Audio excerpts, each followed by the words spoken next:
नमस्कार दोस्तों, मैं अनित कुमार आप सबके इस यूट्यूब चैनल में स्वागत करता हूं। दोस्तों, हम लोग झारखंड सीजीएल की तैयारी कर रहे हैं और पेपर थ्री में क्या क्या विषय हैं आप लोग जानते हैं। तो उसी में हमारा एक जो विषय है वो है गणित। ठीक है दोस्तों, ये गणित है और गणित में आपको 20 क्वेश्चन देखने को मिलेंगे। 20 क्वेश्चन पूछे जाएंगे गणित से और प्रत्येक क्वेश्चन जो होगा वो 3 मार्क्स का होगा। ये आप लोग जानते हैं, सिलेबस देख चुके होंगे। हालांकि मैं लेट हो चुका हूँ दोस्तों, हाँ, लेकिन मेरा फिर भी प्रयास रहेगा कि मैथ जो है मैं जितना हो सके मुझसे मैं कवर कराऊंगा। तो चलिए शुरू करते हैं प्रतिशत से शुरू करते हैं। तो दोस्तों, यहाँ पर आप जो टॉपिक देख रहे हैं प्रतिशत, तो यहाँ पर अशाब्दिक अर्थ की बात करें तो प्रति मतलब क्या होता है? प्रति माने प्रत्येक होता है, शत माने 100। ऐसे चलिए मान के प्रत्येक 100 में से, ऐसे मैंने लिख के रखा हुआ प्रत्येक 100 में से। ठीक है, प्रति माने प्रत्येक और 100 माने या 7 माने 100। अब यहाँ पर नीचे देखिए दोस्तों, यहाँ पर 5/100 का क्या मतलब होता है? जैसे मैंने आपको कहा कि ये 100 में से 5, 100 में से 5, ये 5 प्रत्येक 100 में से। ठीक है, मैंने लिख के रखा हुआ है। और जैसे आपको स्कूल में मार्क्स मिलते थे कि ये 100 मार्क्स का जो फुल मार्क्स जो है 100 मार्क्स, और उसमें से आपको मिला 20, तो ये 20/100 ऐसे लिखते थे। इसको प्रतिशत में कैसे कन्वर्ट किया जाता है? तो इसको आप लोग देखेंगे, यहाँ पर जो सिंबल ऐसे आप देख रहे हैं, यहाँ पर ये इस तरह का ये सिंबल है ना, प्रतिशत। 5/100, नीचे 100 होगा ही होगा। ठीक है, तो ये इसको हम लोग ऐसे लिखते हैं। 15/100 माना 100 में से 15, इसको हम लोग कैसे लिखते हैं? 15 और ये प्रतिशत का साइन है, 15%, 15%। ये हो गया 18। कैसे लिखेंगे 18% को? दोस्तों, आप यहाँ पर 18% देख रहे हैं, 18/100। इसको हम लोग उल्टा भी लिख सकते हैं, उल्टा तरीके से भी। उल्टा मतलब कहने का ये है कि 18% दिया रहेगा तो आप इसको क्या करोगे? 18/100 लिखोगे। आप अपने माइंड में ये जो दो बिंदुएं दिख रहे हैं, दो जीरो जैसा दिख रहा है, तो नीचे से 100 कर दीजिएगा तो 18/100 होता है। ऐसे उल्टा उल्टा भी लिख सकते हैं। यहाँ पर 18/100 है तो 18%। यहाँ पर फिर देखिए 18% को हमने कन्वर्ट किया भिन्न में, ये हो गया। अब हम लोग कैसे सॉल्व करते हैं? देखिए, 50 का 20% का मतलब गुना होता है दोस्तों। यहाँ पर गुना हो गया, 50 माना 50 है। 20% को हम लोग कैसे लिख सकते हैं? 20/100। ऐसे अभी मैंने आपको बताया 20/100। इसके बाद सिंप्लीफाई कीजिए, 0 0 कट जाएगा और ऊपर में क्या है? गुना हो जाएगा 10। ठीक है, तो यहाँ पर होगा 10, ये ऐसे हो गया। फिर इसके बाद आगे देखिए, 150 का 50%, 150 का 50%, तो 150 इंटू ये का माना गुना हो गया, 50% माना 50/100 हो गया। सिंप्लीफाई करिए, ये 0 0 कट गया, फिर ये 0 0 कट गया, तो 15 5 75 होता है, ये 75 हो गया। तो बच्चों 50%, दोस्तों 50% जो है हम लोग जानते हैं माना आधा होता है। तो ऐसे भी आप लोग देखिएगा कि कोई पूछता है कि आधा दे दो, तो है ना, आधा मुझे 150 का आधा दे दो, तो यहाँ पर कैसे 75 दे देते हैं, आधा प्रतिशत, है ना, 50% बोलते हैं ना, 50%। तो ये हुआ। उसके बाद आगे देखिए, भिन्न को हम लोग प्रतिशत में कैसे बदलते हैं? 2/5, है ना, 7/3, ये क्या है? भिन्न है। ठीक है, भिन्न के रूप में। तो इसको प्रतिशत में बदलने के लिए हम लोग 100 से गुना कर देते हैं। ठीक है, 2/5 हुआ, 100 से गुना कर दीजिए तो ये 40% हो गया। सिंप्लीफाई ये, ठीक है, 5 5 20 में क्या होता है? 100 होता है और ऊपर ऊपर गुना हो गया, 20 इंटू क्या हो गया? 2, तो क्या होगा? 40, और 40% ऐसे लिखेंगे। इसी प्रकार 7/20 है तो इसको भी हमने सिंप्लीफाई की है। 7/20 को प्रतिशत में बदलें तो 7/20 इंटू 100 इज इक्वल टू 35%, ये हो गया। चलिए, हम यहाँ पर देखिए दोस्तों, हमें कुछ कैलकुलेशन को फास्ट करने के लिए पहले से हमें तैयार रहना पड़ता है। प्रतिशत में यही खासियत है कि माने कुछ स्पेशल आपको याद रखना पड़ेगा। अगर कोई कहता है कि 50% दे दो, माने आधा दे दो, यहाँ पर 1/2 दे दो। ठीक है, 100 का आधा प्रतिशत क्या होता है? 50 होता है। जिसका भी है 50% अगर कोई कहता है तो समझ लीजिए भिन्न के अगर रूप में कन्वर्ट करना है भिन्न में तो 1/2 होगा। इसको हम लोग सिंप्लीफाई करेंगे, आगे समझेंगे। इसी तरह से 1/3 हमने कैसे पाए, कहाँ से पाए? इसी में से हमें मिलेगा दोस्तों। ये 51/2 भिन्न का रूप हमने कहाँ से मिला? ये हमें मिला, ये 50 हुआ और ये नीचे 100 कर लीजिए, ठीक है, ये 50% को हम लोग ऐसे लिख सकते हैं कि 50 दुगुना क्या हो गया 100 हो गया, तो क्या होगा 1/2 हुआ। तो ये 1/2 भिन्न के रूप में आप याद कर सकते हैं, इसको याद रखिएगा, कैलकुलेशन करने में आसानी होगी।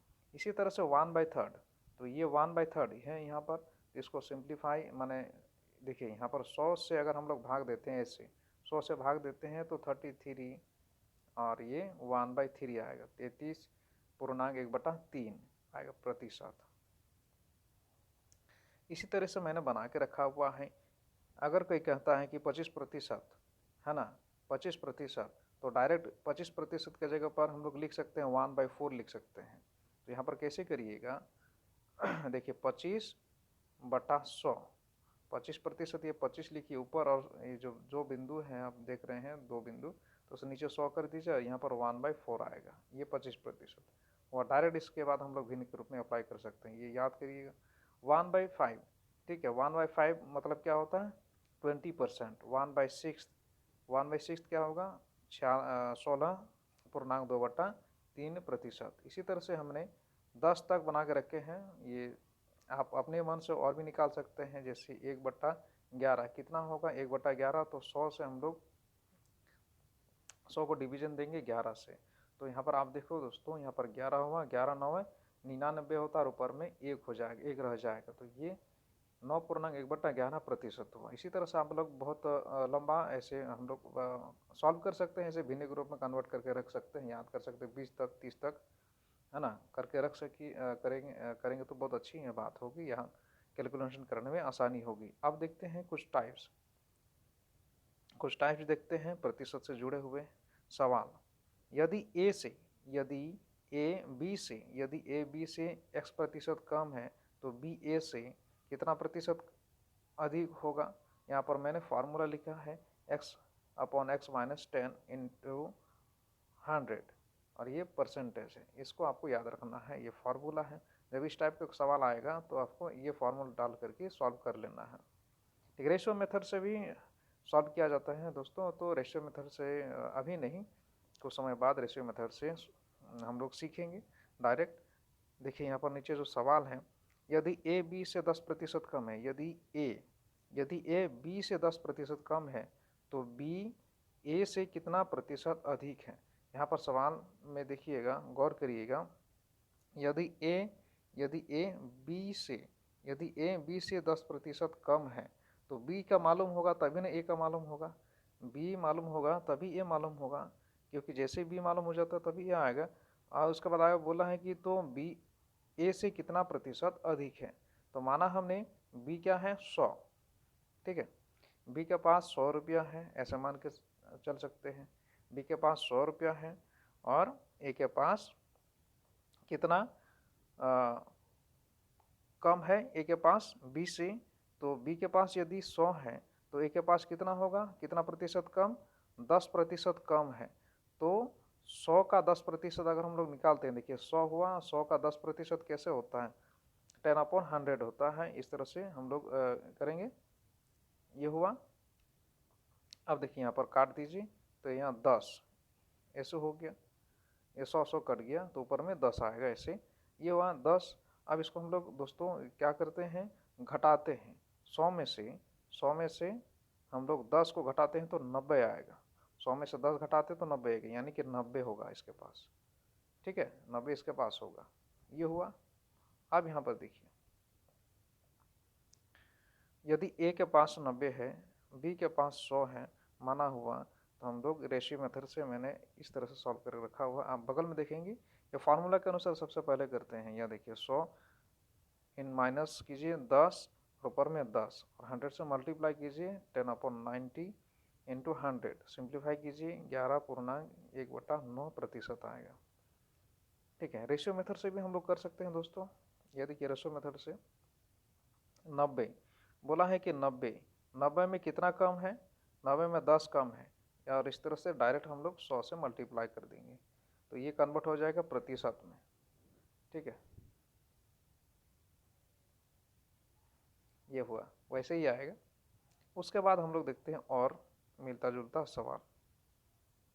यहाँ पर देखिए, यदि राम के पास श्याम से यदि राम के पास, ये देखिए राम हुआ, श्याम से 20% अधिक है, तो आप देखो यहाँ पर श्याम से बोला है, शब्दों को देखिए, वाक्य को देखिए, श्याम से, तो सबसे पहले श्याम का माल होना चाहिए, है ना। तो यदि श्याम के पास 100 रुपया है, ठीक है, यदि श्याम के पास 100 रुपया है, तो राम के पास कितना होना चाहिए, 25% अधिक होना चाहिए। यहाँ पर इसी में बोला है, यदि राम के पास श्याम से 25% अधिक है, तो राम के पास 100 हुआ, और सॉरी श्याम के पास 100 हुआ, तो राम के पास कितना होगा, 100 तो होगा ही, और श्याम से 25% क्या होगा, अधिक होगा।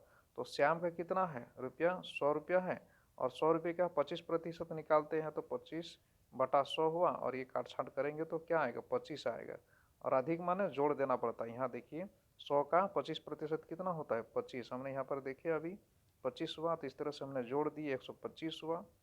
अब कमी निकालते हैं बच्चों, कमी निकालते हैं दोस्तों। यहाँ पर देखिए कमी बराबर क्या करेंगी, 125 में से हमें घटाना है 100 से, ठीक है।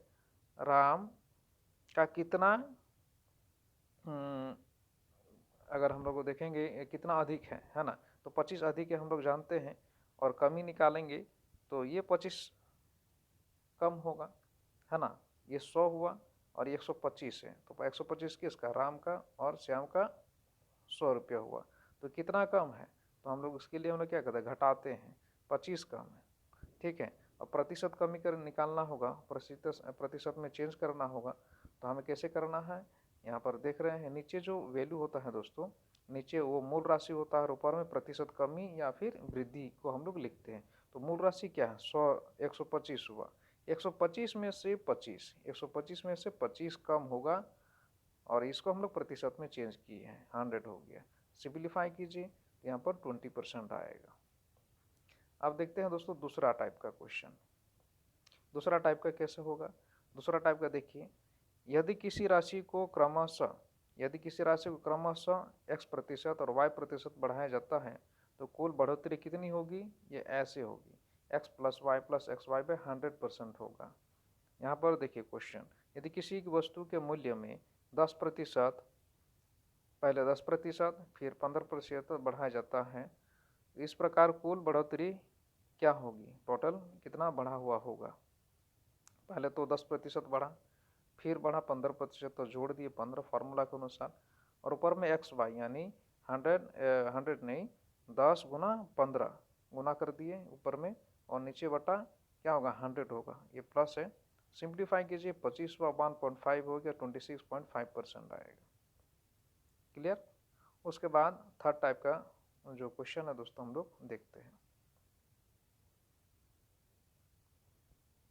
किसी वस्तु के मूल्य में यदि 20% की बढ़ोतरी करने पर बिक्री में 30% की कमी होती है, तो आय में प्रतिशत वृद्धि या कमी क्या होगी, ठीक है। तो इसके लिए हमारे पास फॉर्मूला होता है दोस्तों, यहाँ पर एक्स वाई, यहाँ पर वाई हुआ माइनस कर दीजिए, यहाँ पर एक्स वाई बाई 100 होता है, ठीक है। कभी बढ़ेगा फिर कभी घटेगा, ठीक है, कभी बढ़ेगा घटेगा, जब इस तरह का होता है तो ये हमें फार्मूला अपनाना पड़ता है माइनस वाला। इससे पहले हमने क्या देखे थे, प्लस वाला। तो यहाँ पर एक स्टेटमेंट है, इसी के अनुसार हम लोग कर रहे हैं। यदि किसी वस्तु की कीमत में पहले x% बढ़ाया जाता है, फिर y% घटाया जाता है, तो कुल बढ़ोतरी या फिर बढ़ोतरी होगी या फिर कमी होगी। लास्ट में अगर यदि माइनस रहता है, कैलकुलेशन करने के बाद माइनस रहता है तो वो कमी होगी, ठीक है, और यदि पॉजिटिव रहता है तो बढ़ोतरी होगी, ठीक है। ये x - y - xy/100 होगी, ये फार्मूला है, इस फार्मूला का आप लोग याद कर सकते हैं। तो इसी तरह से ये जो क्वेश्चन था, ये क्वेश्चन हमने यहाँ पर देखे 20%, यहाँ पर 30% हुआ, और यहाँ वैल्यू सब लिख लिए हमने। लास्ट में सॉल्व करने पर हमें क्या मिलता है दोस्तों, 16% मिलता है, 16%। तो माइनस में है ये, तो माइनस में है, इसका मतलब क्या, 16% कमी हुआ। माइनस क्या दर्शाता है, कमी को दर्शाता है दोस्तों, ठीक है। आई होप आप लोग को ये वीडियो पसंद आया होगा, तो please like share and subscribe the channel. बहुत बहुत धन्यवाद ये वीडियो देखने के लिए। मिलते हैं नेक्स्ट क्लास में।